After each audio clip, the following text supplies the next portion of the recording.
Hello researchers, in this video let's see how to apply psychoanalytic criticism, psychoanalytic theory into the literary text. First of all, if you want to apply the psychoanalytic theory in analyzing the literary text, you should follow the following 5 steps. Step number 1, identify the different characters in the text and their unconscious desires and conflicts. So you should, through certain references, you'll be able to identify their childhood experience and the previous experiences. And is there any unconscious desire and conflict is there, number 1. Number 2, look for symbols and motif that represent unconscious desires and repressed thoughts. Somebody will wanted to take, assume that a very basic thing. You want to eat ice cream, but you kept saying that no, you should not take ice cream. It's not good for that. It is there in your mind. Whenever you see the ice cream, the thought comes, the desire comes, but you suppress it. But it becomes, if you keep doing in that way, it becomes one after some time, it becomes repressed thoughts. So that will be communicated through certain symbol and motif in the work. You need to identify, is there any unconscious desire, repressed thought is given through certain symbol and motifs. Third thing, you should examine the language, imagery and symbolism used in the text to uncover the even author's own unconscious conflict and desires.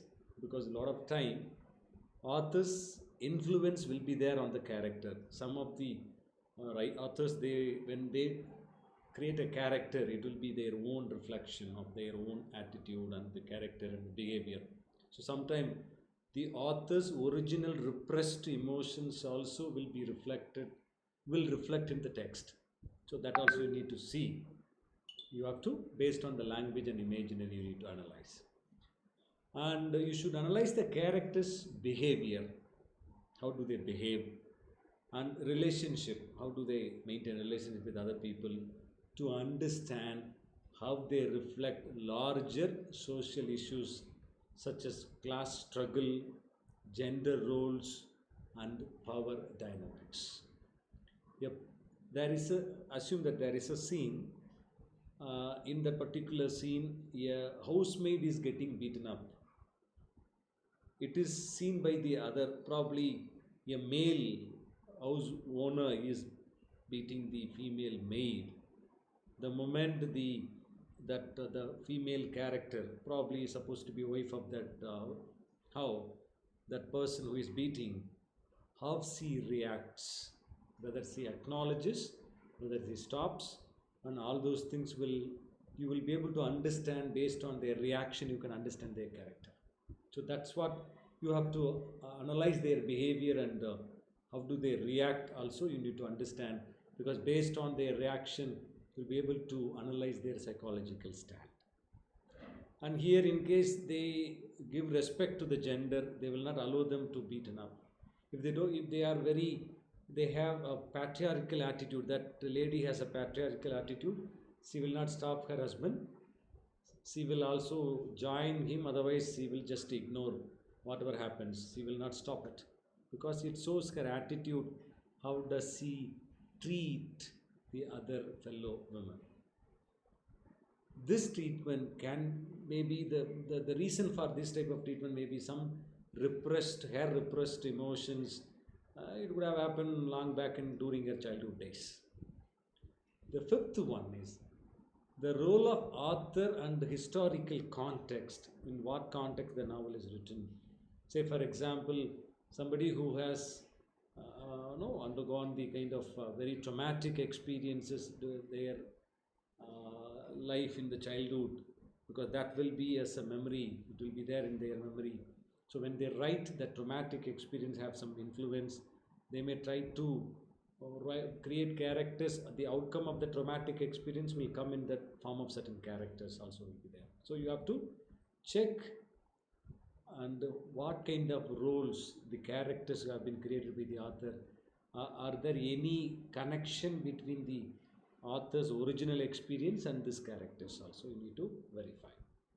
See, let me give an example. If you look at the Charlotte Bronte's Jane Eyre, if you look using the psychoanalytic theory, you can easily examine the repressed emotions of the protagonist. What do you call? How does he behave? All those things it is there, and you can analyze the character Mr. Rochester also and his struggle to overcome his own repressed desires and psychological traumas.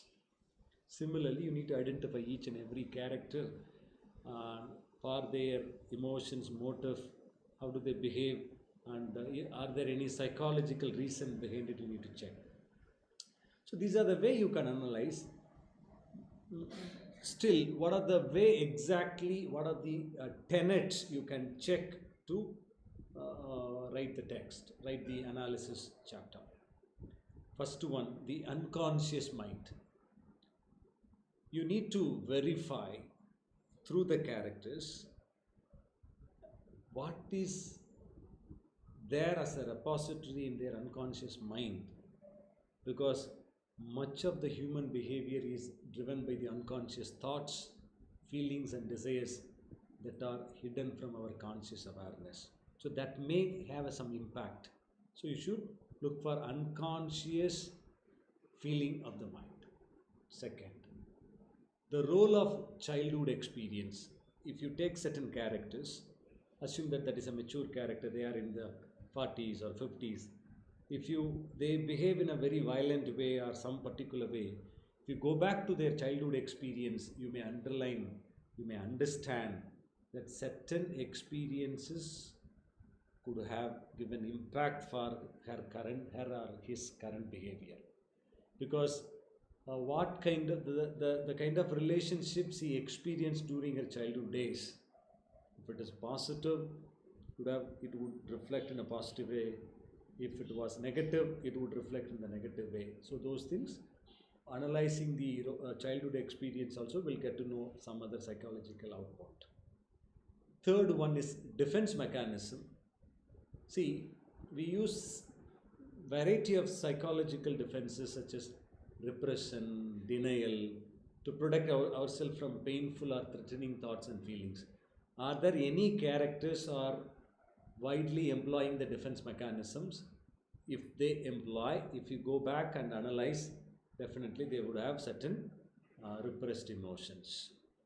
Fourth one, conflict and anxiety. Because the different parts of our psyche can cause anxiety and other psychological symptoms, because how you behave in a public place, how you behave in a when you are an individual in the isolated place, how do you behave?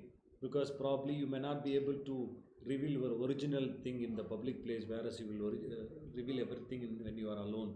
So is there any such kind of soliloquy present in the novel or a work or a monologue? Through internal monologue, whether it happens, it tries to communicate certain thing, psychological issues. Those also you can verify when you analyze the particular novel for the psychoanalytical way. And the fifth one is psychosexual stages. When you take the character in the different stages according to the Freud, because our development is marked by a series of psychosexual stages that involves resolution of conflicts around basic human needs and desire.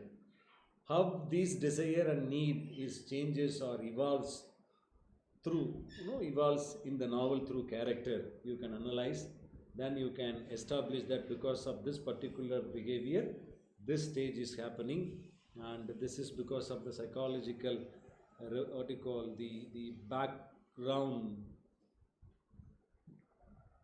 creates such kind of experience, you can say that. The last one is transference and counter transference. Here it is based on the therapy as a psychological therapy, because a psychologist gives a therapeutic experience to the patient, the other person. In their relationship, in the therapeutic relationship, both patient and therapist can transfer unconscious feelings and attitudes onto each other. Even the therapist can create a positive impact, and the person who is getting the therapy, he also can transfer the positive relationship to the therapist, or sometimes negative relationship also, negative attitude also they'll be able to transfer. Those such kind of things do you find in the work which you are going to analyze, also you may check. So these are the aspects you can use to verify the way you can apply the psychoanalytic what you call theory. I hope this will be useful, and I'll catch you in the next video. Bye bye.